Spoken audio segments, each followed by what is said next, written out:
encontros, motivos, né, ensejos, oportunidades de troca, de aprendizado, de reflexões que sejam inquietantes, produtivas, que nos auxiliem, né, para que venhamos a conquistar movimentações. Eu acho que é importante o pensamento quando ele se propõe a movimentar o ser, ou seja, retirá-lo do lugar, no geral aquele lugar um tanto quanto indigesto, que é o lugar da opinião consolidada, superficial, quando não aqueles movimentos de clichês que se negam, né, a voos mais altos, é um pensamento que se pretenda mais crítico, desenvolto. Então, eu acho que é muito importante a gente tentar fazer, né, com que um encontro como este, esse encontro mensal, seja uma oportunidade. Lógico, para rever os amigos, é sempre bom estar cercado das pessoas queridas, e eu acho que para mim isso é um combustível que me faz o tempo inteiro querer renovar esses laços, esse estreitamento. Para nós é sempre muito importante nos cercarmos de pessoas por quem temos afinidades e profundidade. O grupo do NEF, as várias pessoas que constituem esse grupo, é para mim um grupo muito caro, porque eu tenho afeto, porque eu tenho simpatia e tenho certeza que a gente aprende muito juntos. E ao mesmo tempo pensar que o propósito de um grupo filosófico é o de tentar fazer com que a gente possa refletir as grandes questões, aquelas que estão propostas na tradição da filosofia, aquelas que estão também insinuadas, lançadas e aprofundadas desde um espiritismo do século XIX, aquele, né, validado sobretudo com Kardec, ou outros que também surgiram por aquele mesmo contexto e época. Mas é sempre importante a gente entender que a filosofia, sendo um pensamento inquietante, sendo um pensamento que nos motive e nos mobilize, né, retirando-nos da gaiola do lugar comum, é importante que a gente entenda que a filosofia espírita é uma filosofia que ela não se nos apresenta pela via estática, ou seja, é um movimento mesmo. Se trata de um movimento que instaura, ativa, né, insinua, provoca inquietações que nos, digamos assim, estimule para adiante. É muito importante que a gente entenda que uma reflexão filosófica de maturidade é aquela busca interminável, permanente, contínua, né, que faça com que a gente se sinta sempre aquém do que acha que deveria. Né? Essa ideia do aquém, né, essa posição de quem pode se movimentar mais para frente. A gente lembra do Kardec dizendo isso, né? O Espiritismo sempre é a penúltima palavra. Se é uma penúltima palavra permanente, ela não se esgota numa verdade inconteste, solidificada, engessada, semelhante ao que, no geral, o pensamento religioso formulou durante boas tradições, bons séculos. Qual é a ideia da. Eu acho que qual é a principal ideia de um pensamento filosófico, de um pensamento religioso? O pensamento religioso ele se traduz numa posição tácita de obediência a uma auctoritas que ele considera sagrada. O religioso se posta numa posição, né, se posta no lugar de obediência. Então, temos lá os mandamentos dados lá no Antigo Testamento, os 10 mandamentos. A gente supõe que quem está propondo mandar espera do seu interlocutor uma obediência. Tudo bem? E a ideia do religioso é isso. Ele elege um texto sagrado, diante do qual ele se posta numa perspectiva de passividade, de recepção, e tudo que é ditado a ele, né, ele acaba se rendendo num dogmatismo fideísta, ingênuo e, de preferência, acrítico. Porquanto a obediência não precisa questionar. Aliás, se espera que a obediência não questione. Tá claro, não? E, portanto, somente se renda ao ditado e se poste na direção daquele que se assume, né, num olhar e num posicionamento de subserviência. Porquanto o religioso, ele não busca a verdade, ele acha que já a encontrou, tá claro, não?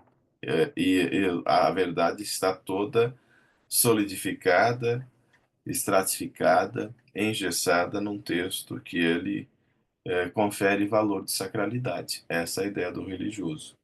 Agora, a filosofia, não. A filosofia se supõe o quê? A filosofia se supõe, segundo a tradição proposta desde a sua etimologia primeira, tem gente, na ideia do filosófos, ou seja, aquele que busca ou tem amor ou tem amizade pelo conhecimento, a palavra filosofia quer dizer isso, busca amor ou amizade pelo conhecimento. Esse posicionamento significa basicamente o quê? Significa que eu vou buscar os sentidos de verdade, entendendo que essa verdade ela é sempre o tempo todo, ou mais das vezes, nevrálgica, tensionada. Tudo bem? Não? Então ela vai se dilatando a partir do momento que você se aproxima dela. Ela se espraia, se dilata, se amplifica. E assim, quanto mais sabemos, mais vamos tendo a dimensão do abismo da própria ignorância. Não é isso que se dizia lá na filosofia antiga do Sócrates, Platão? Quanto mais eu sei, menos sei. Ou quanto mais eu sei, mais eu entendo o quanto, né, estou ainda distanciado de se fechar sobre qualquer conteúdo. Então, o que se percebe é que a filosofia é um pensamento que se revela muito mais pelo seu movimento reflexivo. E sendo um movimento reflexivo, ele é um ponto nevrálgico contínuo, amplificável, dilatável ao infinito. Então, quando nós, filósofos, ou postulantes a filósofos, acharmos que encontramos uma verdade inconteste absoluta como uma espécie de ponto terminal, a filosofia deixou de ser filosofia e se transformou numa verdade inconteste. Você vira imediatamente um religioso. Bem, então a verdade solidificada, estratificada, ela representa o ponto terminal do pensamento, certo? E, portanto, o esgotamento ou mesmo, né, a sentença de morte da filosofia. Então é isso que, no geral, a gente vai fazer. E é isso que o Kardec havia proposto lá no seu movimento fundacional do século XIX, como um movimento de um pensamento de inquietação que busca, né, a interação com inteligências várias, múltiplas, plurais.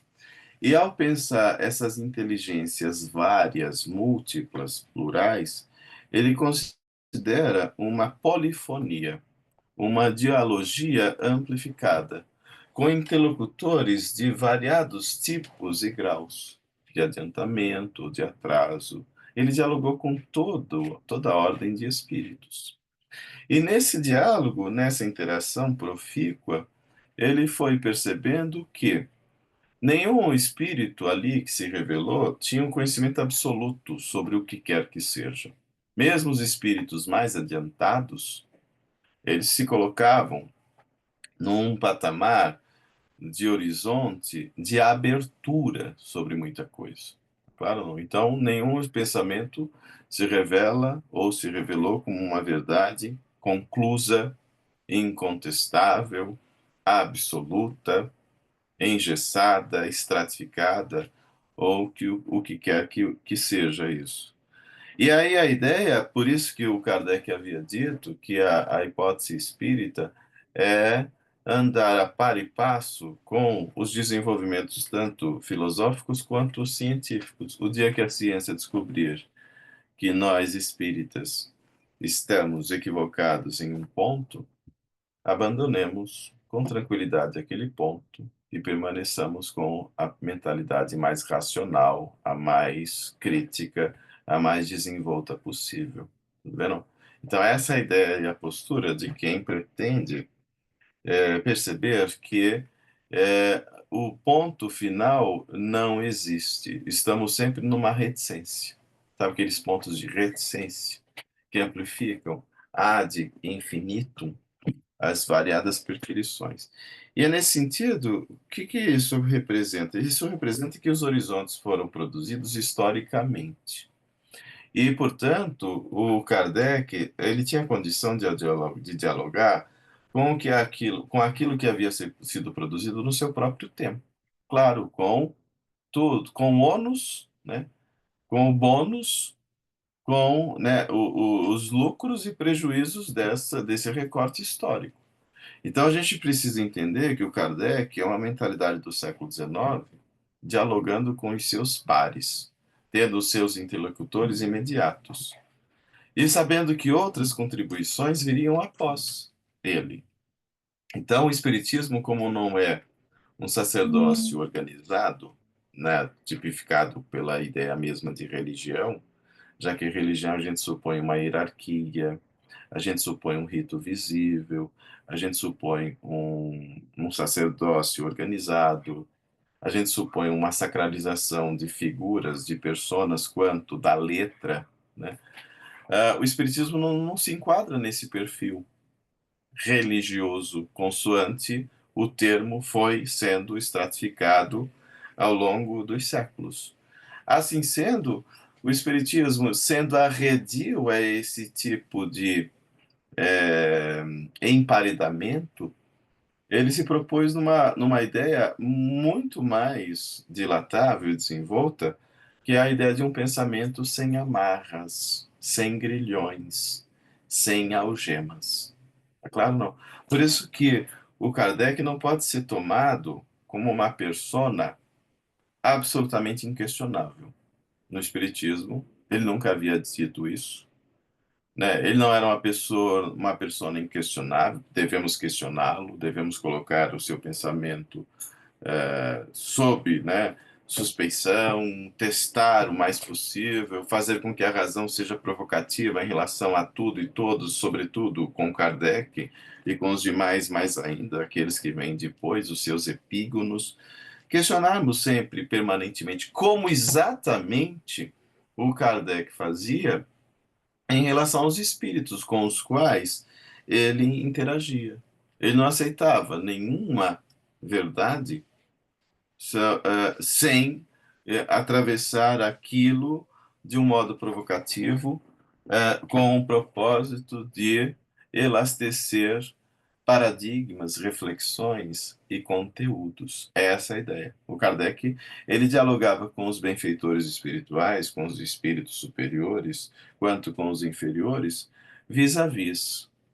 Não se colocava em posicionamento de subalternidade, não se colocava numa posição passiva ou tácita de aceitação, sabe, a crítica sobre o que quer que seja. Ele, aliás, fazia questão de marcar uma posição de um espírito que se colocava no mesmo patamar. Eu acho o Kardec um espírito intelectualmente superior. Logo, ele não dialogava numa via assimétrica, ele dialogava de igual para igual.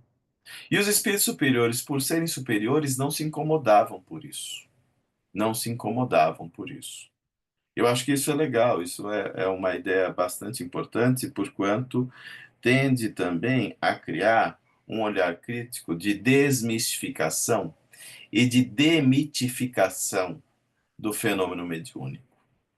De desmistificação e quanto de demitificação do fenômeno mediúnico, tomando aquela experiência como naturalíssima. A gente sabe que a mediunidade ela está inserida nos fenômenos da natureza como um fenômeno orgânico. O Kardec fez questão de dizê-lo, né, e de atestar isso. A mediunidade é uma disposição orgânica.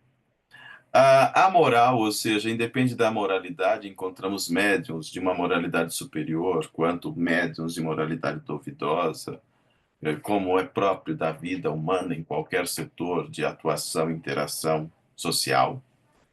E o Kardec, ao fazer esse tipo, né, de experiência crítica e dar a dimensão do seu caráter filosófico, quando inclusive ele coloca que o Espiritismo é uma filosofia espiritualista, subtítulo, né, lá da anticapa, de O Livro dos Espíritos, desde a sua segunda edição, e ele faz constar aquilo lá em cima, filosofia espiritualista. Ele faz questão de evidenciar que devemos fazer com que a razão seja a nossa via de segurança, a razão, sobretudo a razão, para que venhamos a conquistar patamares de amadurecimento de um pensamento que se pretenda crítico e desenvolto, com o horizonte de estabelecermos camadas, patamares de uma fé inabalável. A fé inabalável, que é capaz de encarar racionalmente tudo e todos, né, face a face, em todas as épocas da humanidade. Então, aquilo que, no geral, a tradição sempre enxergou como estanque, né, como antípodas, como avesso à fé e o campo da razão não se conversavam, o Kardec foi o primeiro a estabelecer dialeticamente essa aproximação. E é uma aproximação que não é uma aproximação qualquer, é uma aproximação muito significativa. Muito significativa. Ou seja, eu só posso validar, né, uma relação de uma relativa confiança de atestamento sobre o que quer que seja, desde que aquilo tenha sido atravessado ou submetido ao crivo de uma razão inquietante.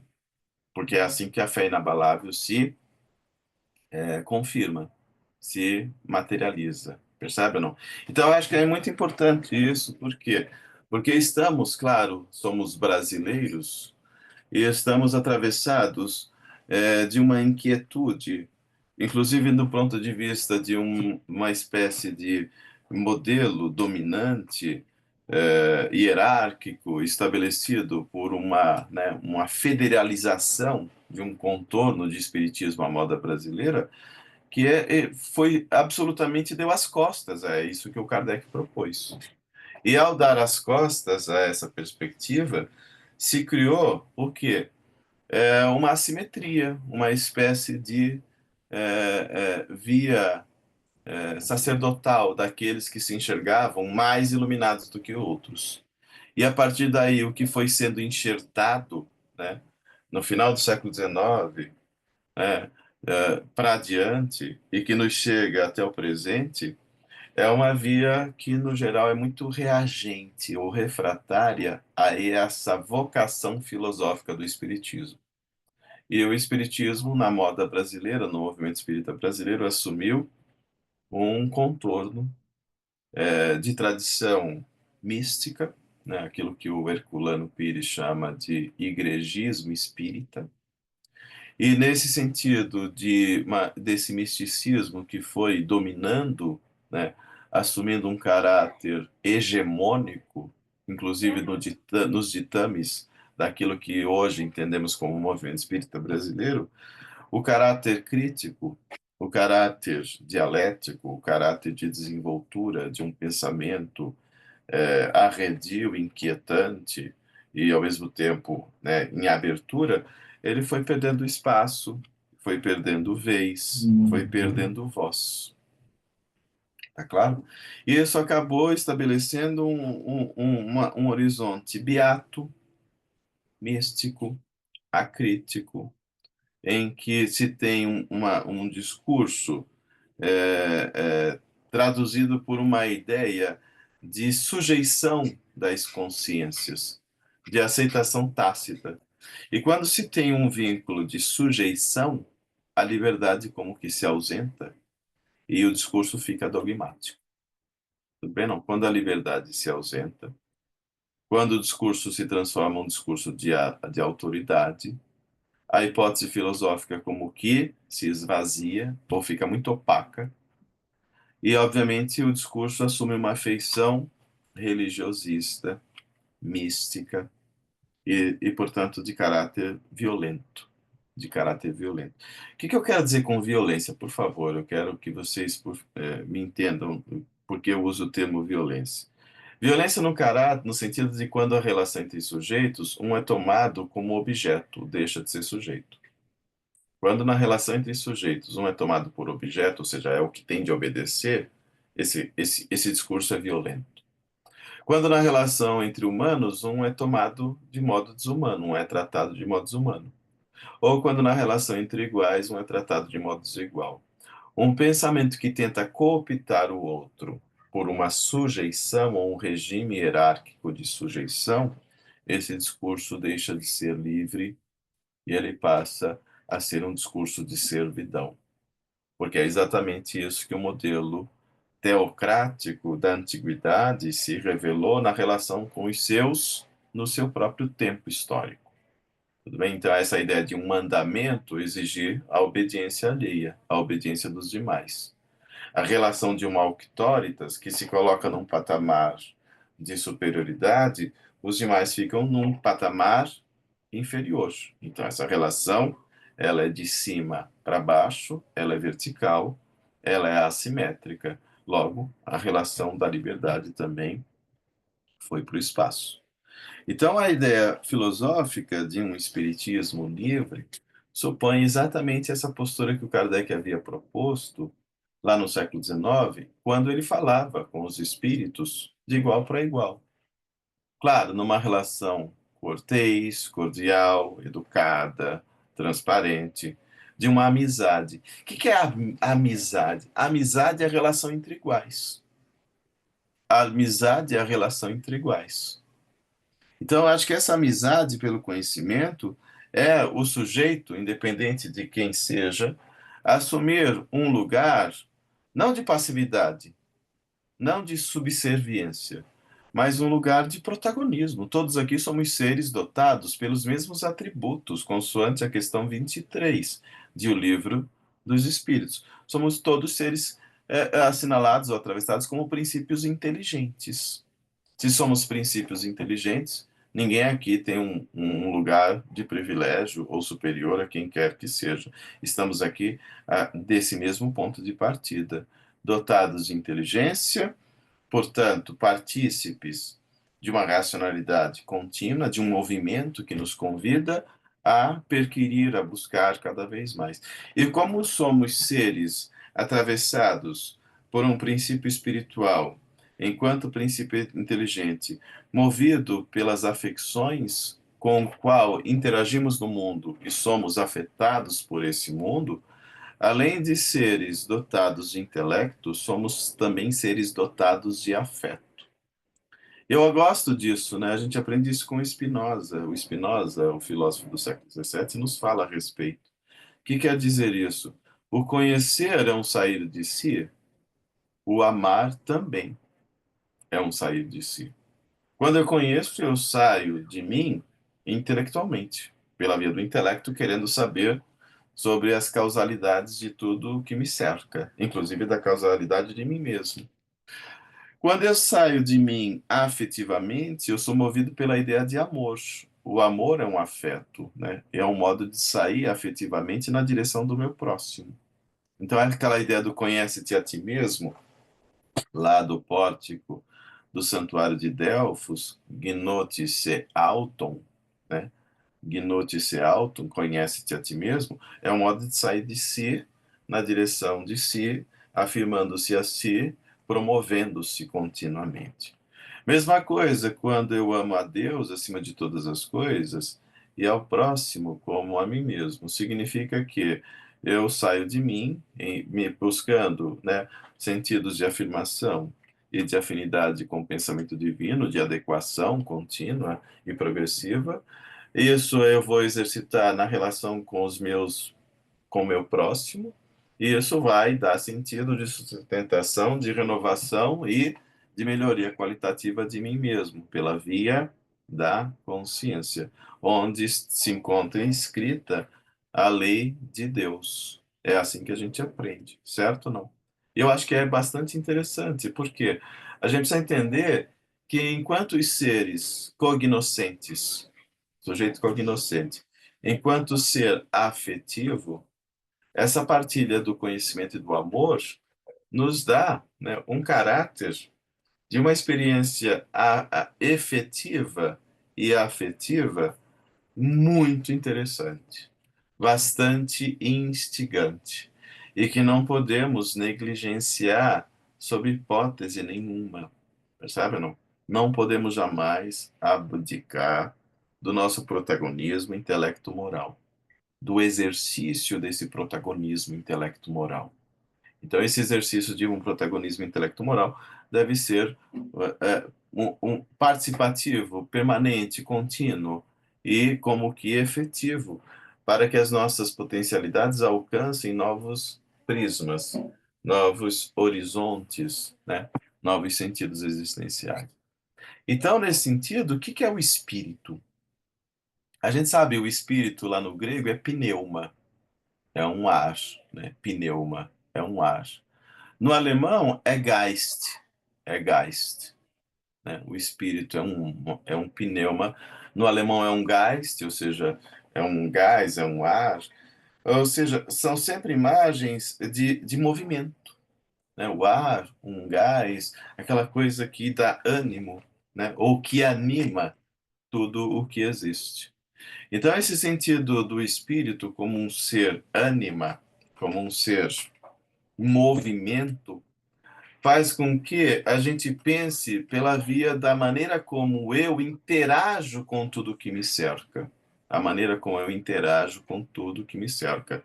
E essa interação significa que eu modifico, né, aquilo que me cerca, eu modifico o mundo, mas eu afeto a experiência do mundo, como eu, igualmente eu sou afetado por essa mesma experiência. É uma via de mão dupla. E é nesse sentido, nessa via de mão dupla, enquanto seres movimentos, seres desejantes, seres inquietos, seres que estão o tempo inteiro produzindo um estranhamento de si numa via evolutiva ascendente, aquilo que o Hegel havia proposto a partir de 1807, nesse livro notável chamado A Fenomenologia do Espírito, de que maneira o espírito se movimenta, essa fenomenologia. Essa ideia de se pensar o espírito como essa inquietação permanente, né, faz com que a gente entenda que tudo que alcancemos é sempre um movimento de provisoriedade. Tudo é provisório. Eu não sou o mesmo do mês passado, eu me modifiquei muito nesse intervalo. Estou falando com movimentos espirituais aqui diante de mim, que são bem diferentes daquilo do nosso último encontro. Olha quanto nos movimentamos nesse intervalo. Então, nessa ideia de movimento, é válido que pensemos o nosso ser que se valida mediante tensões significativas. Estamos marcando tensionamentos, esses tensionamentos produzem-nos incômodos, os incômodos intelectuais nos convidam a novos patamares, a novas emergências, a novas inquietudes e reflexões que nos tiram do lugar anterior, que nos tiram, né, é o ser como um vir a ser. É o ser que se nega num patamar ou na camada imediatamente anterior, para se promover na direção da próxima. Então essa inquietude ela é muito significativa, ela é muito marcante para que nos pensemos por uma via de interação e de permuta. O Kardec fez isso, né? O que que ele fez? Ele interagiu com os espíritos com os quais, né, ele tinha contato. Ele interagiu. Vocês se lembram que o formato de O Livro dos Espíritos, numa base muito semelhante à ideia de dialética, é a do diálogo. Qual é a ideia do diálogo? Né? Quando ele faz uma pergunta, os espíritos respondem, às vezes ele não se dá por satisfeito com aquela resposta, volta a carga numa nova pergunta, numa outra angulação, e nessas angulações várias, ele vai formulando sentidos, né, renovados, o que significa que na relação tensiva de um diálogo, eu tenho um eu que diz, que fala, eu tenho um tu que me ouve, com quem interajo, e na permuta dos turnos de fala, por onde a linguagem discursiva se desenvolve, as reflexões de troca vão enriquecendo a ambos, vão enriquecendo a ambos. Esse diálogo, portanto, ele é enriquecedor. Aquilo que o Sócrates e Platão já faziam, né, naquela antiguidade dilatável, aquilo que o Kardec também está fazendo nas suas interações do seu tempo, do século XIX. E, claro, dialogando com o tempo histórico daquilo que era próprio e concernente, pertinente à sua própria época. Então, os questionamentos que foram dados numa época antiga, recuada, foram se modificando, foram se dilatando, né? Então, você pega lá a época socrático-platônica, pega uma época anterior a esta, pega os pré-socráticos, pega épocas posteriores que vão dialogar com essas ramificações de pensamento, pega depois uma época de patrística, uma época medieval, em que as tensões vão se dando em novas angulações, em outras perspectivas, em lentes que são demandas e pertinências das várias temporalidades que cada um tinha a seu modo e a sua época. Depois disso, de um período medieval, vem a inquietação humanista, com novas perquirições, novas angulações, novos questionamentos. Aí temos um desenvolvimento das ciências, que abrem novos, né, prismas. E aí, depois disso, vem as tensões que vêm do caldo de cultura do século XVI, XVII.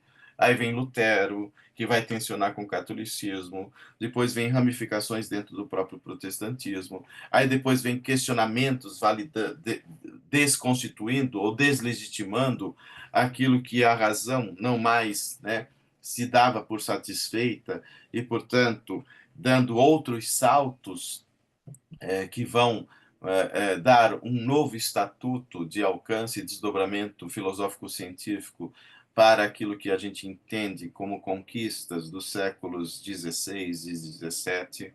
Depois vem o Descartes, com novas aberturas, novas inquietações. Aí vem Locke, vem Hume, Leibniz, Berkeley, tantos outros que vão produzindo, né, sentidos dilatáveis que abrem novas demandas e horizontes. Daqui a pouco vem Spinoza, que vai também produzir sentidos que revolucionam ou viram de perna para o ar muito daquilo que era o universo estabelecido da própria tradição religiosa, da própria tradição filosófica, da própria ideia científica. Daqui a pouco vem o Kant, o Emmanuel Kant, e também produz, né, aquela revolução copernicana que dá um novo prisma àquilo que ele entendia como pertinente na angulação de um filósofo alemão tão metódico, tão cuidadoso, tão detalhista quanto este. E daqui a pouco vem Hegel e assim vai. Ou seja, o que a gente vai entendendo? A gente vai entendendo que o pensamento ele se exigibiliza por tensões. E essas tensões todas são bem-vindas, vindo, inclusive, de onde venha. Daqui a pouco vem um filósofo materialista e que vai oferecer outras angulações também importantes, interessantes, provocativas, pertinentes, com tudo o que aqui a gente pode enxergar como contribuição e limite, né? E aí isso vai. Aí chegamos até o nosso tempo, inclusive, né? Posterior a Kardec, estamos, de algum modo, dando continuidade a essas enervações de pensamentos. Estamos enervando o pensamento. Estamos dando continuidade. E em todo caso, o que se percebe? Em todo caso, se percebe que o olhar sobre o sujeito, o olhar que esse mesmo sujeito tem da relação circundante, daquilo que o cerca, o olhar que esse sujeito vai ter a respeito de si próprio, isso tudo vai recebendo novas angulações. é claro ou não? Então, esse sentido tensivo, contraditório, ele é rico, ele é prenhe de conteúdos significativos. E tudo isso é a riqueza do pensamento. É claro ou não? Isso nós não vamos conseguir esgotar. Quanto nós não vamos conseguir interditar. Não é possível produzir um bloqueio desse tipo de enervação. E é nesse sentido de que modo aprendemos com a história, de que modo aprendemos com a memória, de que modo aquilo que foi legado por tradições anteriores possam também servir-nos de ponte de amadurecimento de conteúdos para que também não venhamos a replicar perguntas surradas que já não mais têm razão de ser. Possamos dar novos saltos, ampliar novos patamares, dar sentido de sublimação, de elevação, de superação daquilo que foi feito no passado. Como dizia, né, um professor meu da USP, ele dizia: o mundo do passado interessa aos muito vivos, o mundo dos mortos só interessa aos muito vivos. E é isso que a gente está fazendo aqui. Nós estamos nos apoiando, né, nos ombros dos gigantes do passado, nos apoiando para enxergarmos melhor e produzindo também novas contribuições. Então, o que a gente entende? Quando se fala de pensamento espírita, o Kardec é o nosso ponto de segurança. Só que não é o ponto terminal, a gente pode ir para além dele, a gente pode beber em outras fontes. Já que a nossa posição com o Kardec não é uma posição religiosa, não é um posicionamento eclesiástico, ele não é papa, o espiritismo não tem papa, o espiritismo não tem, sabe, o líder, né? Me indica o seu líder. Não. O espiritismo tem enervadores, aqueles que produzem enervação de continuidade. Então, eu acho que isso tudo é muito importante para que a gente entenda, né, qual é a nossa posição em face de um pensamento que se pretenda desenvolto e filosófico. Quando eu disse, né, no título da nossa conversa, dialética espírita, né, quando a gente fala de uma dialética, um espiritismo dialético, é legal a gente pensar o que vem a ser dialética, né? Quando a gente vai lá num dicionário, pega lá um dicionário, por exemplo, cadê o meu dicionário que estava aqui? Sumiu, ó. Pega aqui, um dicionário básico de filosofia, aí você vai lá num verbete como dialética e vai querer saber o que significa isso, o que é a dialética, né? Então, é um termo que está sendo utilizado como um movimento de racionalidade. A racionalidade tem esse propósito de explicação e demonstração, né, daquilo que se entende a respeito dos movimentos ou eventos do mundo. E é claro, todo mundo no geral, quando fala dialética, primeiro lembra a contribuição decisiva, inaugural do Sócrates Platão. Né? Lá em Platão, o que é a dialética? É o processo pelo qual a alma se eleva por degraus ao que das aparências sensíveis, ele se eleva às realidades inteligíveis, o eidos, o mundo das ideias. Tá claro, não? Então, entra aquele verbete lá do grego, o dialegestai, né, no sentido etimológico que quer dizer dialogar, interagir com tensões. O que é o diálogo, né, Ângela? Eu converso com você, e apresento o meu ponto de vista. Você vai enxergar limites no meu ponto de vista quanto a algum avanço. No meu limite, você vai tentar estabelecer alguma oposição ao que você está dizendo aqui. Não dá para pensar por outra via, não dá para ir ali, não dá para pensar, né, por outros prismas. Você vai fazer uma contraposição. Eu vou te ouvir e vou tentar aprender com o que você está me propondo. E essas tensões fazem com que ambos sejam promovidos reflexivamente. Então, o diálogo, ele é um produto tensivo. Ele é um esforço, né, de um movimento que marca um jogo enriquecedor pela via das oposições, porque a gente aprende um com o outro. Né? Essa é a via da troca. Pode ser ou não? Por isso que o diálogo ele é sempre, claro, partindo-se de uma posição em que um se permite a ouvir ou se coloque poroso ao que o outro também tem a dizer. Porque se eu dialogar com você sem a porosidade de querer aprender com o meu interlocutor, deixou de ser diálogo, virou monólogo. eu acho que a minha palavra apenas é a que vale, a do outro eu desconsidero completamente. Aí o diálogo foi para o espaço, tudo bem? Não. O diálogo só é poroso, só é possível quando poroso.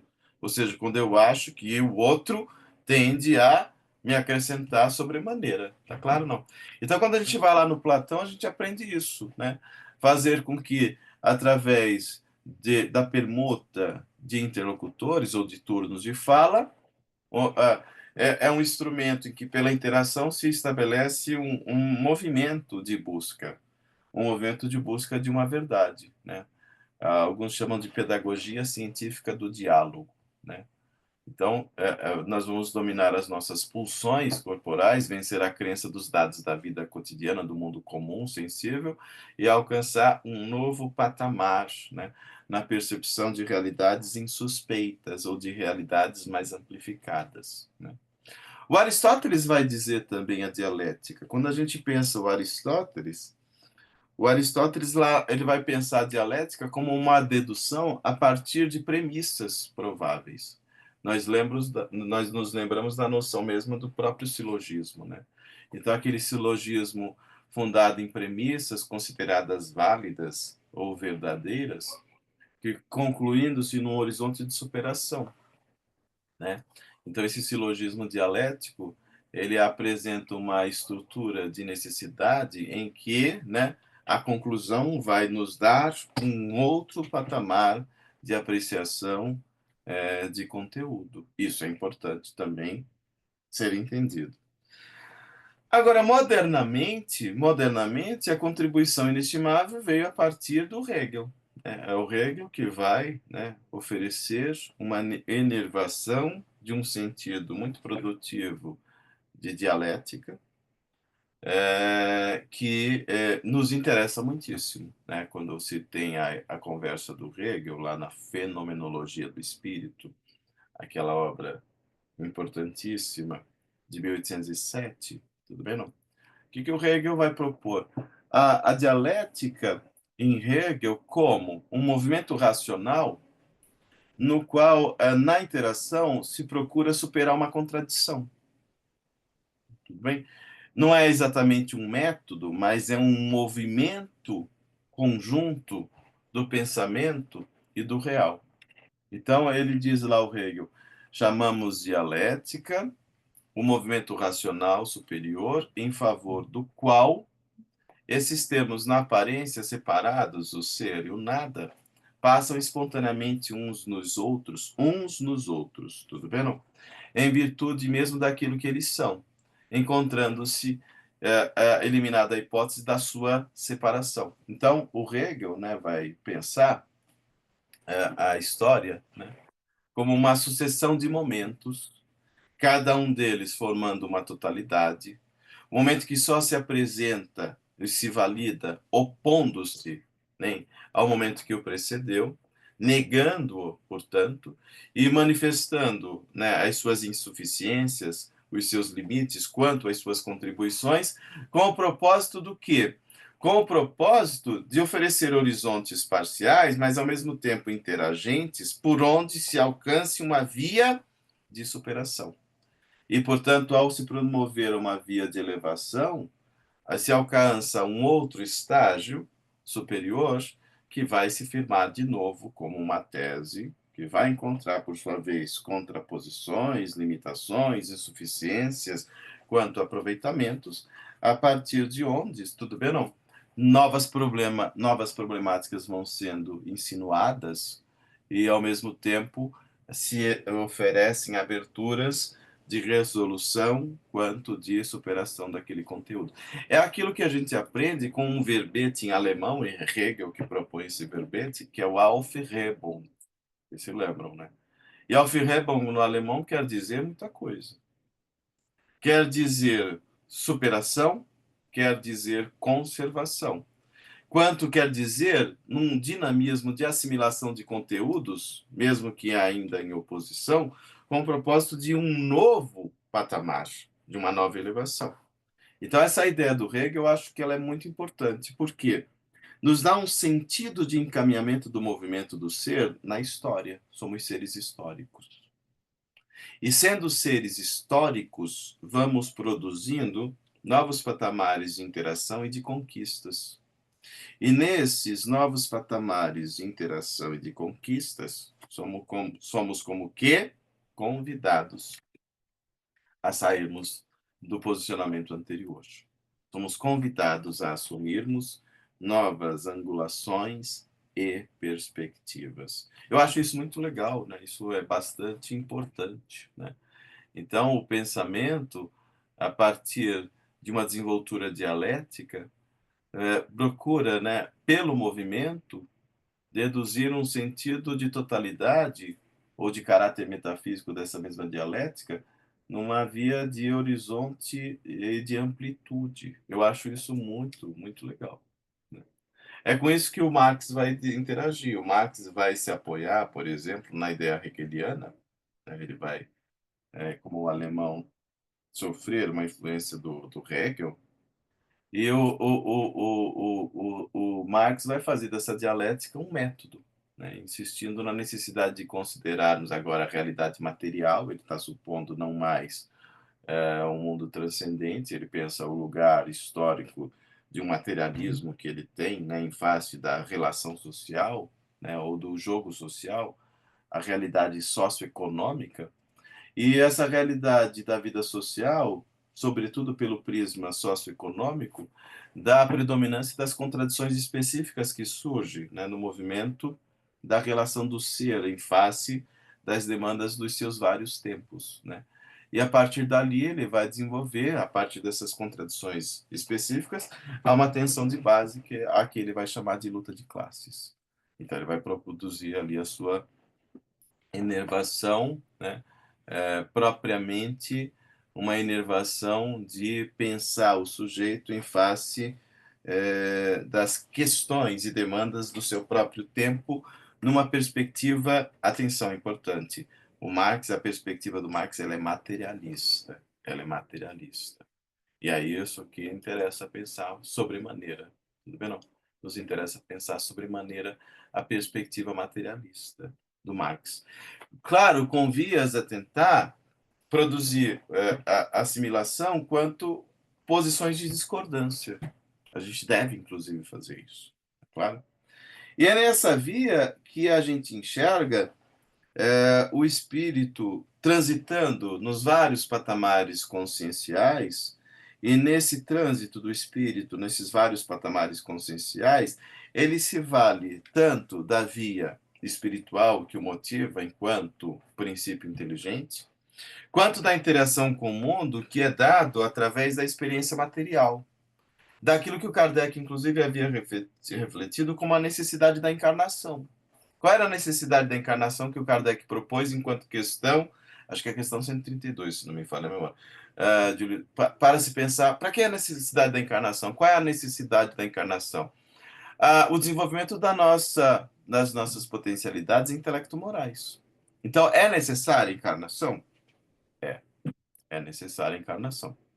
É por ela que nós vamos desenvolver o plano das nossas afecções, tanto afetivas quanto efetivamente intelectuais? Sim.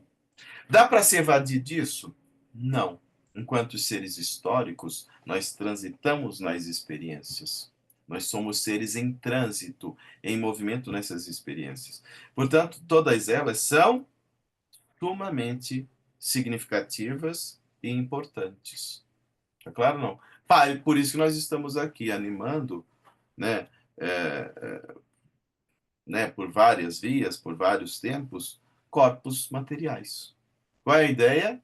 Criarmos possibilidades de interação, de aprendizado com o outro, e a partir daí modificarmos o mundo, quanto sermos pelo mundo modificados. Essa interação é enriquecedora, ela é dialética, ela é nevralgicamente dialética, porquanto a gente aprende numa via claudicante, tentativa e erro, né? Tentamos aqui, mais ou menos, tropeçamos, nos levantamos, dando continuidade. E essa via de tentativa e erro, sem a noção de uma culpa de pecado original, sem essa noção de culpa. sem essa noção de pecado. O Espiritismo, do ponto de vista filosófico, nos emancipa desse círculo vicioso de um pecado original que, no geral, é importante enquanto perspectivação mítica e mística, mas que o Espiritismo prescinde, o Espiritismo não se vale dela. O Espiritismo está tentando uma via racional, uma via dialética, por outro jaez, por outro horizonte.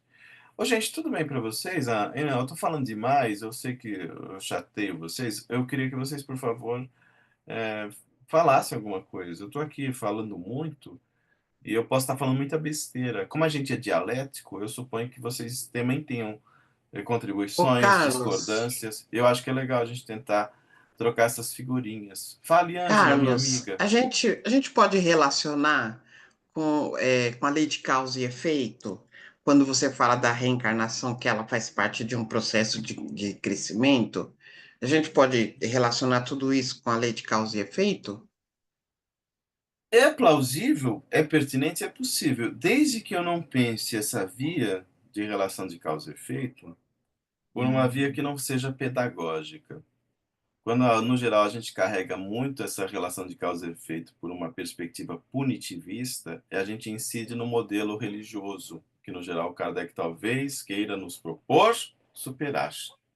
Como ele era um pedagogo, como ele pensa a educação, sobremaneira a educação, eu acho que é legal a gente entender que essa via, né, de relação tensiva, inclusive pela perspectiva de causa e efeito, seja um processo qualitativo de alteração de consciência.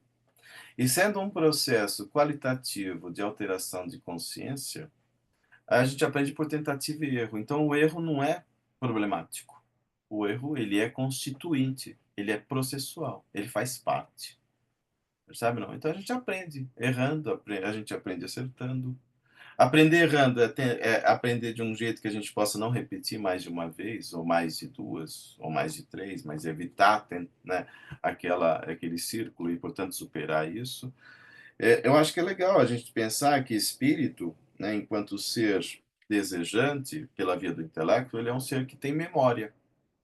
A gente aprende, né, Angela, com o Aristóteles, o que é o ser humano? O ser humano é um ser constituído de vontade, entendimento e memória. Então, se a gente é constituído de vontade, entendimento e memória, a memória faz com que a gente aprenda com a história dos nossos erros e acertos. E se é para aprender com a nossa história dos nossos erros e acertos, a ideia é errar por outros motivos, não pelos mesmos. A ideia é errar por outros motivos. A gente vai continuar errando, mas por outras vias, por outras tentativas e erros. A ideia é aprender o erro aqui, não mais, né, ficar claudicando naquele mesmo erro, naquela mesma tecla, tentar alcançar novos patamares. E eu acho que essa via, eu acho que ela é importante, porque dar-nos um caráter de emancipação da alma através da desenvoltura qualitativa do nosso ser num tempo histórico. Somos seres históricos. Fomos criados em algum momento e a nossa infinitude nos aponta para horizontes insuspeitos, que a gente nem sabe para onde vai, né? Mas a gente sabe que se dilata. Então, isso nos dá um caráter de pensar a vida numa complexidade, eu acho, muito convidativa, muito estimulante. Eu acho que essa ideia, eu acho que ela é significativa, né? Então, a gente vai ter que se valer para que a inervação dialética do espírito se efetive. Nós vamos ter de nos perceber num outro prisma, que não seja o prisma místico-religioso. Porque o carregamento da perspectiva místico-religiosa tende a localizar o espírito como um ser isolado ou solipsista. Cria-se uma ética privada, individualista, de um ser que evolui sem a necessidade de interação. Né? A gente vê isso, que estabelece muita culpa no sujeito, e estabelece um lugar que eu acho que ele é muito pesado. Eu acho, inclusive, bastante, como é que se diz? Não é só pesado, eu chamaria impiedoso. Né? Quando a gente joga a culpa toda no sujeito e esquece que nós somos seres sociais, nós somos seres em interação. Ninguém cresce sozinho. Nós crescemos coletivamente, aquilo que o Aristóteles nos chamava de zoon politikon, somos animais políticos. Se somos animais políticos, somos seres sociais. Então ninguém aqui solta a mão de ninguém, a gente está todo mundo no mesmo barco. Por isso que a gente precisa ajudar uns aos outros. Por isso que devemos desenvolver um sentido de solidariedade, que é essa relação que nos irmana. Por isso que é aquela ideia de Jesus partilhando o pão. Sabe, não? Essa ideia da partilha do pão diz, ó, estamos todos no mesmo horizonte, todo mundo aqui com as mesmas necessidades. Vamos juntos, como dizia Drummond, vamos de mãos dadas. Precisamos andar de mãos dadas. Somos seres coletivos, somos animais sociais, somos seres sociais. Então ninguém aqui cresce sozinho, de um modo vertical, sem contato, interação com os demais. Essa ideia social, essa ideia espírita, vai nos oferecer perspectivas de muita produtividade reflexiva com Kardec, com aquilo que os espíritos disseram, né? E precisamos o tempo inteiro estarmos na direção do nosso próximo, porque eu te ajudo no seu tropeço. Eu tento te oferecer apoio. Daqui a pouco você também vai me auxiliar no meu tropeço. E um dá a mão para o outro. Sabe, não? É nessa interação que a gente estabelece uma via coletiva de soerguimento. Somos seres validados coletivamente numa família universal. Nos tratamos uns aos outros, né, na perspectiva cristã, como irmãos. E sendo isso efetivo, isso também é afetivo. Essa ideia de Jesus falando, né, de que eu senti que de mim se desprendeu uma virtude e ele espalhava a virtude no seu entorno, significa que a gente só pode ser validado como sujeito humano quando alcançarmos essa condição demasiadamente humana, consoante esse modelo de Jesus. É alguém que se envolve pela dor, é aquele que toma a dor do outro e tenta aliviar, participar, acompanhar, cooperar. Essa ideia de cooperação, ou seja, trabalhar juntos, sabe? Essa ideia de solidariedade, ou seja, estabelecermos laços que nos solidifiquem, que nos irmanem. Olha o quanto isso é muito importante, né? E a partir daí, a gente precisa entender Carlos, que nós não somos só. Oi, fale. o Sidney levantou a mão. Sidney, perdão, meu amigo, fale. Eu tô aqui empolgado, ó. Tudo Fale. bem. Não, é que eu estava aqui pensando, né? Você falou sobre inconsciente coletivo, quer dizer, eu estou transformando como inconsciente coletivo, né? Essa memória. Mas se eu vou para o outro com esses mesmos atavismos anteriores, eu não vou gerar uma continuidade. Eu não teria que primeiro voltar para dentro antes de ir para fora. Não sei se você conseguiu É, entender o que eu quis eu dizer. entendi. Acho que eu entendi. Mas é aquela questão, você não consegue reconhecer as suas necessidades sem o espelhamento das relações. Eu só me enxergo a mim mesmo enxergando o próximo. Porque senão seria um movimento solipsista, individualista, isolado. Eu preciso participar das necessidades humanas para que eu possa enxergá-las em mim. Se eu não enxergar a dor do meu próximo, se eu não enxergar as necessidades do meu próximo, eu não vou me sensibilizar o suficiente a ponto de perceber o horizonte das minhas próprias necessidades. A sensibilização é essa via de mão dupla. Por isso que é aquilo que Jesus havia dito: eu preciso amar a Deus acima de todas as coisas, mas ao próximo como a mim mesmo. Então eu preciso do meu próximo. Eu preciso Mas do primeiro eu outro. preciso de mim. Mas primeiro eu Mas preciso de não mim. tem como, você só vai enxergar em você aquilo que você também se sensibiliza no enxergar o outro. Não é uma via assim que parte só de mim, ou a partir apenas de mim. Você entende ou não? Eu preciso sensibilizar o olhar em via dúplice. Eu preciso sensibilizar o olhar nessa interação, da maneira como eu vejo o outro e eu vejo a mim mesmo. Na maneira como eu me vendo a mim mesmo, eu me trate como um outro. Porque o sujeito, quando reflete-se a si mesmo, ele toma a si como objeto, ele toma a si como um não outro. Essa ideia de tomar a si como um não outro é refletir sobre as suas próprias necessidades. A razão precisa estabelecer algum distanciamento, inclusive de si, para que ele possa enxergar melhor a si. Então, essa relação ela é sempre intersubjetiva. Por isso que nós somos seres sociais, porque nós desenvolvemos esse grau de permuta, de relação intersubjetiva. Eu não vou conseguir ajudar-me a mim mesmo se eu não me perceber no entorno, na interação com os demais. Sabe? Por isso que é interessante pensar amar ao próximo como a mim mesmo, só que eu não vou conseguir amar a mim mesmo se eu não me perceber em vias de relação. Aquela coisa de pensar um ser de relação, a fenomenologia havia proposto isso, e o existencialismo aprofunda. Pensar como é que se faz a ideia de consciência. O que é ser consciente? Ser consciente é ser consciente de alguma coisa, é via relacional. Consciência significa ciente com. Então supõe a existência do outro, que me faz enxergar melhor a mim mesmo. Eu não consigo enxergar a mim mesmo sem a contribuição, a participação dos demais. Por isso que nós somos seres volitivos e afetivos. Percebe, não? Então é muito importante se entender que nós não somos uma chapa, uma via chapada e simplificada. Nós somos uma via porosa e complexa. Sendo uma via porosa e uma via complexa, eu não tenho de me pensar só sobre um prisma.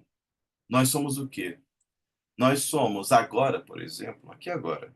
Né? Se você se olha, você está investido de um corpo, você está respirando o oxigênio, portanto, você está interagindo e trocando com a exterioridade. Né? Eu assumo oxigênio, vou expelir gás carbônico, estou interagindo com o meio em que sou absorvido. Então, nós não somos somente espírito. Nós somos um ser de complexidade e de inervação. Nós somos um ser biológico, um ser psicológico, nós somos um ser espiritual, nós somos um ser social. Então, a gente precisa se enxergar por esses vários prismas. Então, a equação não é simplificada. A gente vai ter de pensar essa questão de relação que é validada através de um prisma em que a concepção científica, a concepção filosófica, a concepção ética, são todas elas interagentes na formalização daquilo que eu entendo por eu. O eu é um arranjo dessas várias concepções para que eu possa enxergar melhor a mim mesmo. Se eu enxergar só por uma via, eu vejo, mas eu vejo pouco. Se eu me pensar só como um espírito, eu tendo a desvestir as reflexões muito enriquecedoras da vida corpórea. O espiritismo, atenção, o espiritismo não é antimaterialista. Nós consideramos a existência da matéria ou não? Nós espíritas consideramos a existência da matéria? Ninguém aqui é louco de falar que não. É só você se apalpar. Nós consideramos a existência da matéria. Nós não nos detemos no reducionismo materialista. Percebe? Então a gente não nega as contribuições da biologia, as contribuições da física, que são doutrinas, no geral, da matéria. Claro, da química. Nós não vamos dizer que os caras estão errados. Não, eles estão certos das suas apreciações e pesquisas. Vamos validar essas contribuições. Então a gente não é antimaterialista. Tudo bem, não? Só que nós não dizemos que sejamos apenas essa angulação. A gente é mais que isso. Então, atenção, nós somos, né, vamos pensar Deus, Espírito e Matéria. A tríplice ideia que está posta lá em O Livro dos Espíritos. Tudo bem, não? Deus, Espírito e Matéria. Então, a matéria faz parte da nossa contribuição. Então, eu tenho que me pensar biologicamente? Tenho. Tenho que me pensar psicologicamente? Tenho. Tenho de me pensar socialmente? Somos seres sociais? Tenho. Tenho que me pensar numa interação, né, com o meu próximo. Tenho que me pensar politicamente, aquela questão da polis, né, dada desde... Tenho. Eu tenho de me pensar psicológica e espiritualmente? Tenho. Olha quantas possibilidades referenciais, né, irreflexivas estão postas ao meu horizonte. Então, eu tenho de pensar isso. Temos uma obra que eu acho muito importante, que foi validada na década de 1930, do Manuel Porteiro, um espírita argentino, chamado Espiritismo Dialético. Eu acho que ele nos oferece contribuições muito interessantes a esse respeito também. É o Porteiro, o Mariotti também já havia dito, o Eugênio Lavíni, vários outros, mas essa ideia. O que é isso? O espiritismo dialético, segundo o Manuel Porteiro, está dito o quê? É uma concepção científica e dinamogenética da evolução. Então, a gente temos de nos pensar por mais vias.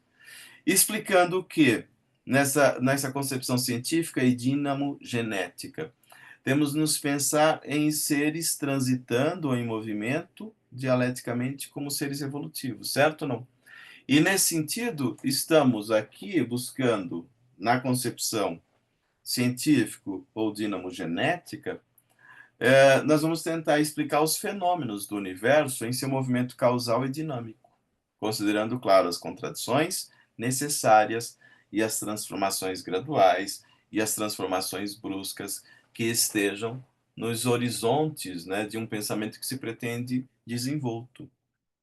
Então, o Manuel Porteiro diz lá no texto dele: o espiritismo dialético é a concepção científica dinamogenética da evolução, que explica as coisas, os seres, os fenômenos do universo, em seu movimento causal e dinâmico e em suas necessárias contradições, sucedendo-se e transformando-se, lenta e gradualmente, ou por mutações bruscas, em virtude de uma lei natural, seletiva, finalista, sob a ação psicodinâmica do espírito em suas diversas formas e manifestações. Então, nós não somos uma equação chapada e simples. Nós somos de uma complexidade, de uma enervação que está num horizonte de permuta com o real, com os vários ambientes a que somos convidados a interagir. Então, eu preciso pensar o ser humano em sua complexidade, em seu complexo físico, químico, espiritual, moral, ético, o que você quiser. Dá para pensar em amplitude. Tá claro? Não. E é nessa via, nesse conceito dialético, né, que teríamos uma inovação da filosofia espírita, né, que é essa abordagem dialética que foi dada, sobretudo a partir do Hegel, e que nos dá uma abertura de compreensão, de amplitude dos próprios fenômenos da natureza, das complexidades da vida, da psicologia, do ser histórico. Então, o Espiritismo vai ser esse contributo enervado e inestimável do real. Tudo bem, não? Por isso que o Manuel Porteiro vai dizer que os fundamentos científicos e filosóficos do Espiritismo são de importância inestimável. Ele vai dizer que o Espiritismo é caracterizado como ciência, como filosofia, como moral e como sociologia. Tudo bem, não? Então, a filosofia espírita tem de ser pensado pelo prisma dialético em relação a essas várias contribuições. Eu acho isso também bastante significativo. Tá claro, não? E é nesse sentido que a contribuição de concepção de um espiritismo enervado no movimento dialético busca demonstrar o quanto que as contribuições de provas científicas pela via material, biológica, valem e auxiliam. Quanto também a evolução espiritual, do modo como o ser está em interação com esse universo. Tudo bem, não? E é lógico que ele vai, nesse sentido, argumentar que a contribuição de uma perspectiva materialista ela é válida, só que ela é insuficiente. Ó, a contribuição materialista ela é válida, a gente vai aproveitar, a gente não vai jogar fora. Bem, não? Só que ela se revela insuficiente. Então dá para espraiar, dá para amplificar, esses conteúdos. Tá claro isso ou não? Eu acho isso muito legal, por quê?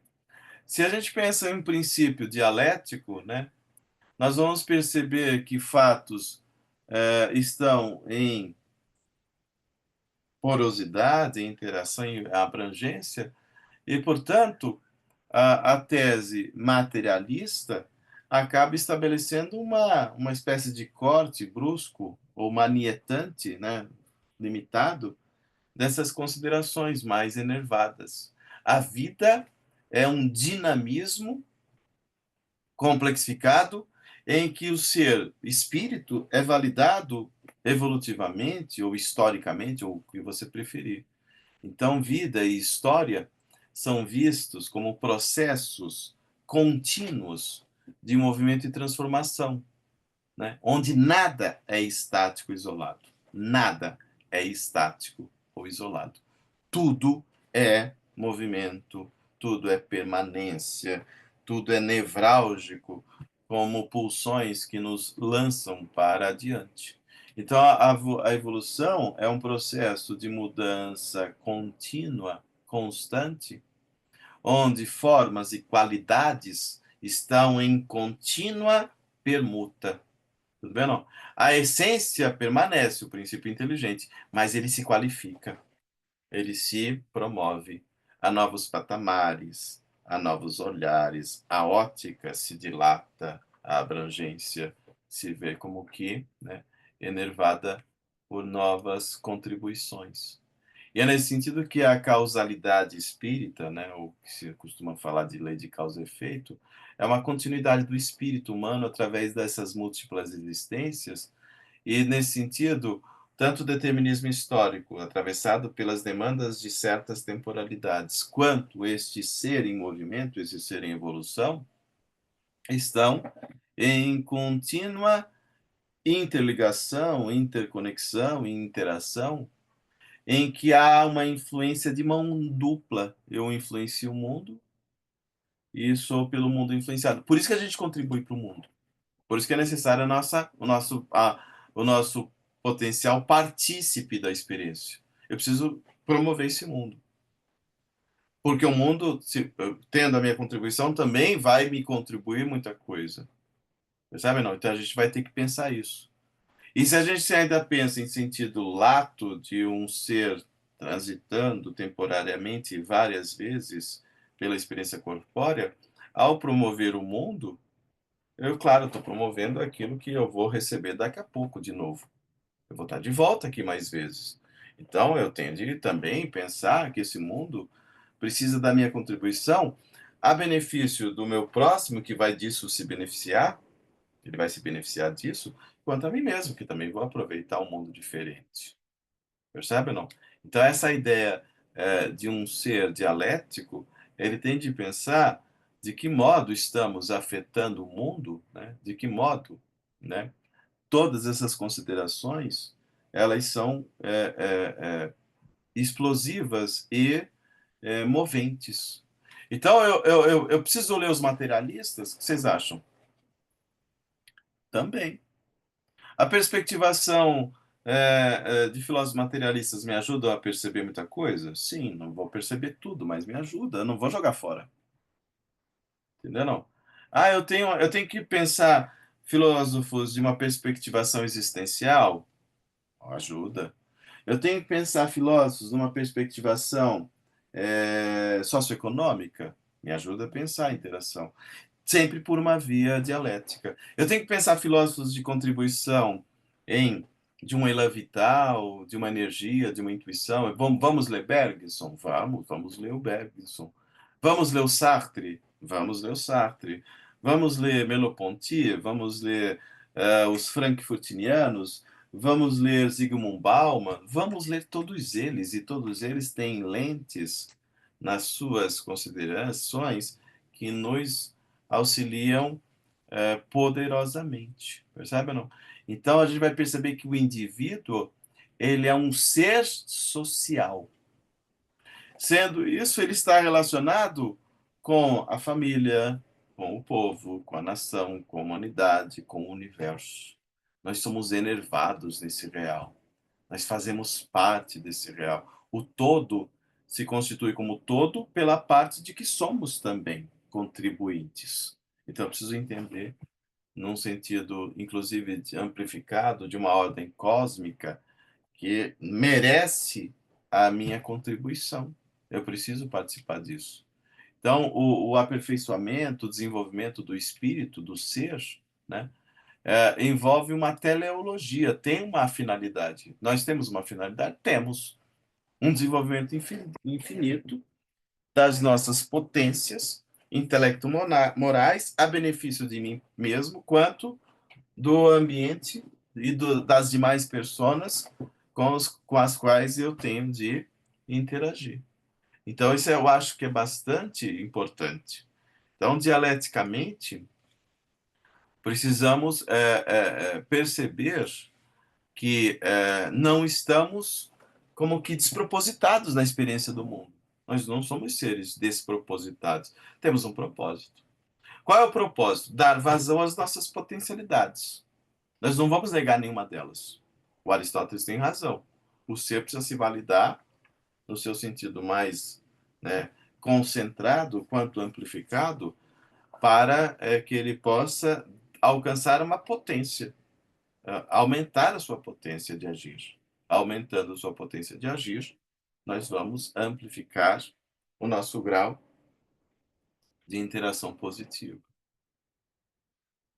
Gente, tudo bem até aqui? Tranquilos? O que vocês acham? Tem sentido isso ou não? Essa dialética, eu acho que vale? Eu acho que é muito importante. A gente precisa aprender com tudo e com todos.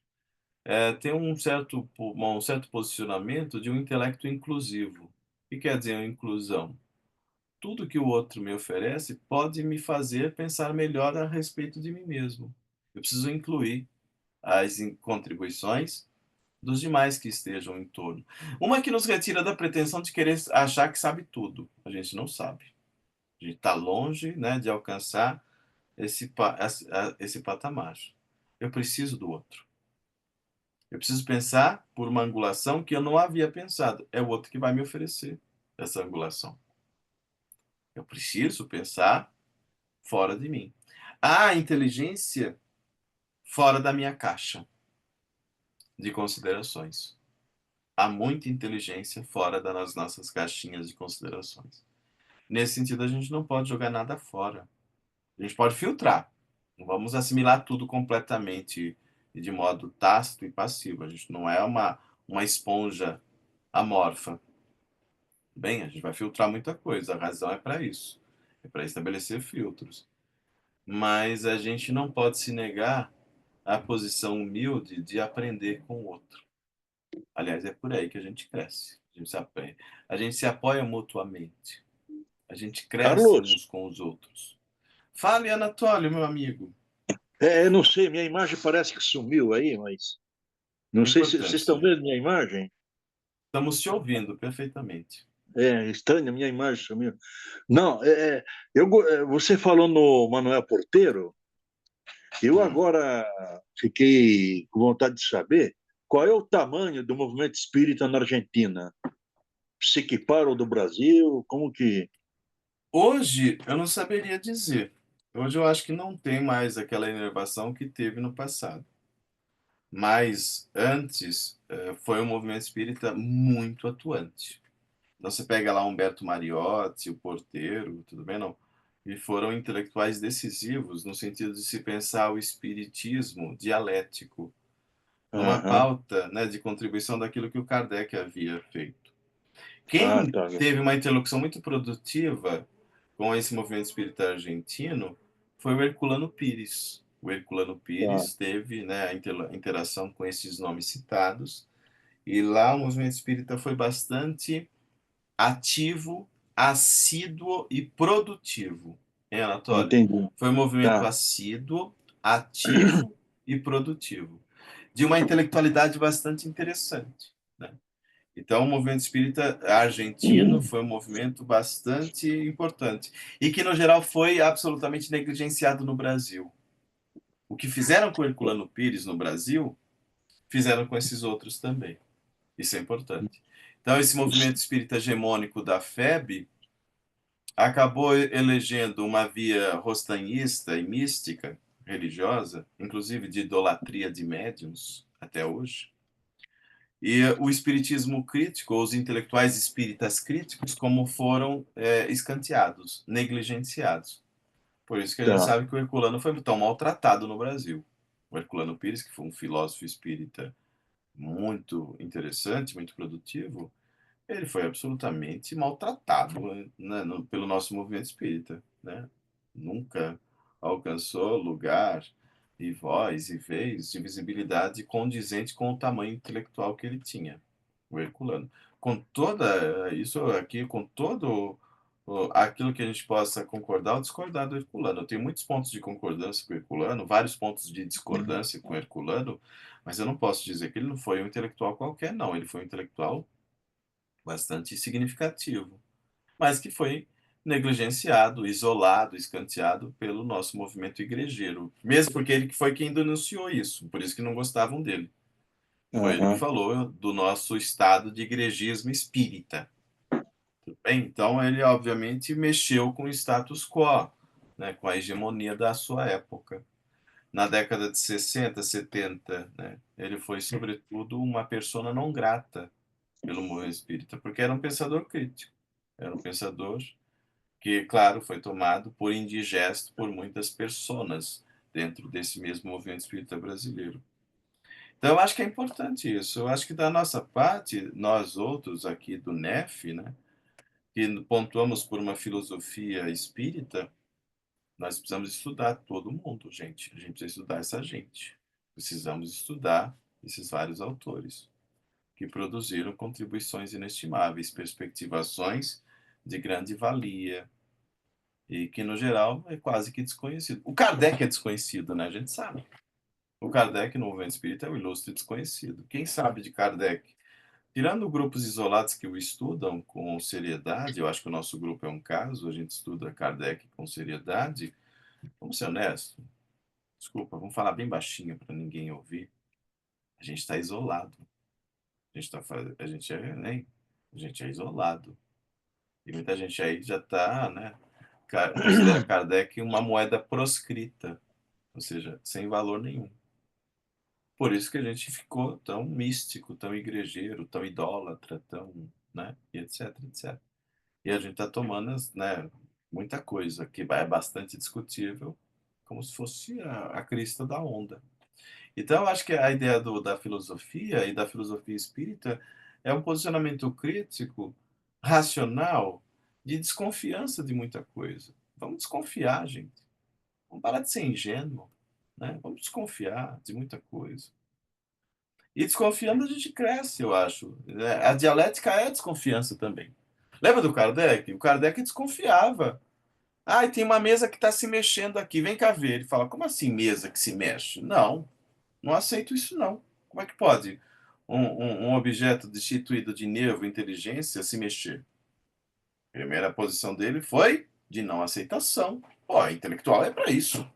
Não é aceitar de barato, de pronto, tudo que chega sem filtro. O Kardec falou, não, peraí, isso fere a razão. Percebe não? Então essa é uma posição que eu acho que precisaríamos marcar, considerar mesmo. Porque é por aí que a gente, né, vai produzir um pensamento desenvolto, um pensamento crítico. Né? E evitar cair nessas armadilhas, essas armadilhas que estão por aí. Isso me entristece, porque parece que eu fico uma pessoa não grata mesmo, porque eu fico falando dessas coisas. Eu sei disso, que talvez isso incomode. Eu não consigo ficar, sabe, quieto em relação a isso. Eu fico triste às vezes, eu fico muito triste de pensar que a gente poderia estar em outro patamar de desenvoltura intelectual. Então, quando a gente vê essa passividade dominante, essa beatice dominante, essa idolatria dominante, essa mistificação dominante, gente, aí não dá, né? O Kardec, nesse sentido, foi posto de lado, foi posto à margem, foi posto de escanteio. E eu acho que, filosoficamente, ainda ele tem muita contribuição a produzir. Ele está sendo subaproveitado, ele está sendo subestimado, ele está sendo negligenciado por parte de muitos de nós, enquanto, né, espíritas que se pretendam mais assíduos, mais críticos. É isso, pessoas. O que eu teria para dizer como um reencontro para o ano de 2025, que possamos nós, né, aqui juntos, produzirmos essa enervação reflexiva, essa enervação espírita. E ao produzirmos uma enervação, possamos dar, né, vazão à nossa contribuição no movimento que reclama, né, intervenções qualificadas. Porque senão a gente vai ficar numa mesmice de discurseira que eu considero, às vezes, uma, uma esterilidade reflexiva. Então, se a gente não tiver cuidado de fazer um uso reiterado e afirmativo da razão, a gente produz uma esterilidade. E a esterilidade, como ela é passiva, ela tende a produzir mesmice. E aí fica todo mundo como que estacionado. Eu acho que a gente está um bom tempo estacionado. A gente entrou numa beatice que não, é muito perigosa. Essa beatice está aí, muito perigosa. E eu acho que dá para a gente tentar enxergar mais, dá para a gente voar mais alto. E vamos começar a estudar mais esse Kardec aí que está, né, tão distanciado. Estudá-lo mesmo com produtividade, com crítica, não se rendendo ao que ele disse, mas questionando e participando daquilo que ele disse. É isso, eu agradeço demais, Sidney, agradeço a A Ângela, gente que Marisa, agradece. a Jane, ao Anatólio, a Kátia, a Yara, Isabel, a Regina, ó, tanta gente, Mara, Gabriel, Selma, Miriam, muita gente. Obrigado, nossa, obrigado pela generosidade, pela paciência. Vocês são muito generosos, eu acho que não é espírito evoluído, eu acho, de que ficar ouvindo essa conversinha minha que não, né, que só perturba, que atrapalha sono. Mas ainda assim eu fico feliz obrigado mesmo, ó, Isabel, muito obrigado por todos vocês estarem aqui com a gente. Por favor, pensem e repensem aquilo que a gente está propondo. Rejeitem muita coisa, por favor, não aceite nada, que é tudo muito perigoso que está sendo dito aqui. Pode ser besteira também. Pode ser besteira, viu? Ó, então, não toma nada sem filtrar. Pelo amor de Deus, não toma nada sem filtrar. Fale, Jane, por favor. Eu fiquei com uma pequena dúvida. Kardec defende muito a questão da individualidade da alma e após a morte a individualidade do espírito, e na questão digamos, ação e reação, ou a lei do retorno, sempre falando em individualidade. E aqui, tu citaste, assim, eu sempre explico que o tu é gaúcho, viu? Por isso que eu falo tu. Tu citaste a evolução, o crescimento sempre coletivo, porque é afetivo, e o erro não. Eu lhe pergunto, o erro ele é individual, o erro ele não é coletivo, O não se erro pode também. considerar. O erro também. Quando erramos, a gente usa um plural aqui. Eu acho que é legal uma primeira pessoa do plural. Por quê? Porque a gente erra, porquanto também a gente aprende noções que vêm da relação com o nosso meio. Sabe ou não? Então, nada é forjado de um modo solipsista ou isolado no sujeito. E isso é importante. O Kardec, ele valoriza o primado do sujeito. Isso. Só que um primado do sujeito que é forjado, só é forjado em interação. Isso é importante. Também está lá no Kardec. Os espíritos nos dizem isso, né? Ninguém cresce sozinho, ninguém é eremita no deserto. O eremita no deserto não vai para lugar nenhum.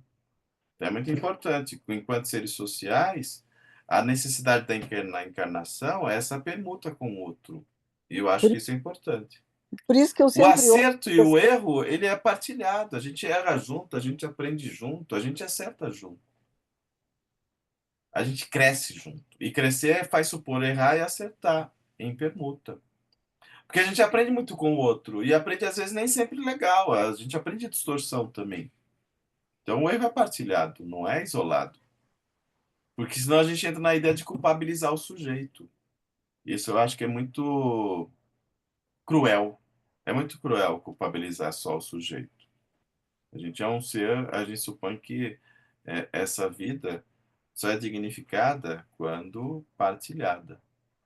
Eu acho que dá para pensar para as conquistas de erro e de acerto, elas estão no horizonte de um nós e não de um eu individualizado, isolado, porque ninguém é isolado. Nenhum indivíduo se forjou sozinho, tanto para o bem quanto para o mal.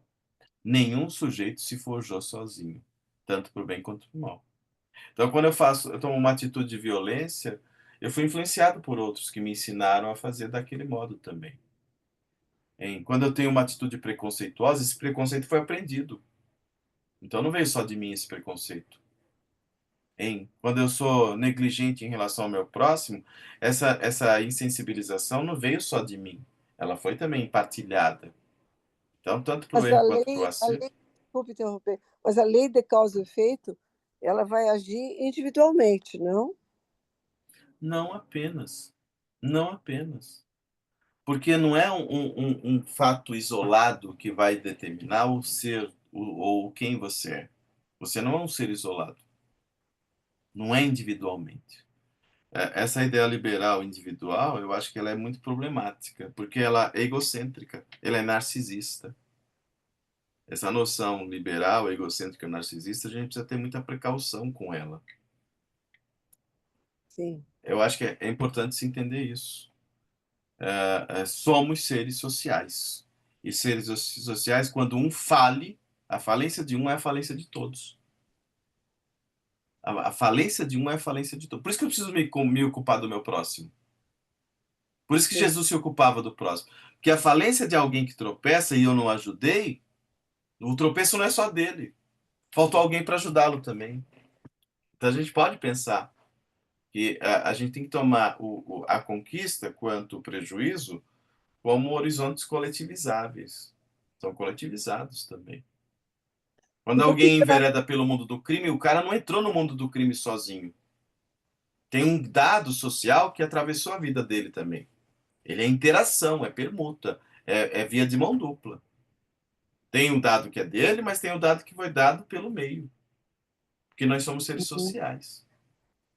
E quando eu conquisto também, eu não cresci sozinho. Eu cresci porque também teve gente que me apoiou. Eu tive influências positivas que me convidaram. Então, o plano das conquistas quanto dos prejuízos, eu acho que dá para, sabe, dá para socializar, inclusive. Tudo bem, gente? É essa a ideia. Obrigada, obrigada. Obrigado, Jane. Obrigado, Tereza. Obrigado a todos vocês. Um prazer revê-los a Obrigado, todos. Carlos, foi muito bom. Mês que vem a gente está de volta, se tudo der certo. Pode ser ou não? Vai dar. Se o mundo não, se esse calor não me consumir antes, estou numa fase assim de andropausa. Tudo me está dando muito calor. E eu sempre gostei do calor, mas eu não estou conseguindo mais defender. Está muito quente, o planeta está queimando. Então, se eu não tivesse sido carbonizado antes, mês que vem eu volto. Tá bom. Não, A gente estamos espera. torcendo. Combinado. Tá bom? Obrigado, ó. Obrigada, Beijos, beijo, Carlos. Beijo Ângela. grande. Bom te ver, minha amiga. Gravarier, você foi Obrigado, maravilhoso. gente. Obrigado, muito Maravilhoso. obrigado. Boa semana a todos. Beijo. Um abraço a Tchau, todos. Boa Boa tchau. semana. semana para todos. Obrigado, Boa Obrigada. semana. Obrigado a Obrigado a todos. todos Noite. vocês. Obrigada a todos vocês. Obrigada, Carlos. Obrigada. Obrigado eu, obrigado eu sim. Tchau, De bom. tchau. Beijão.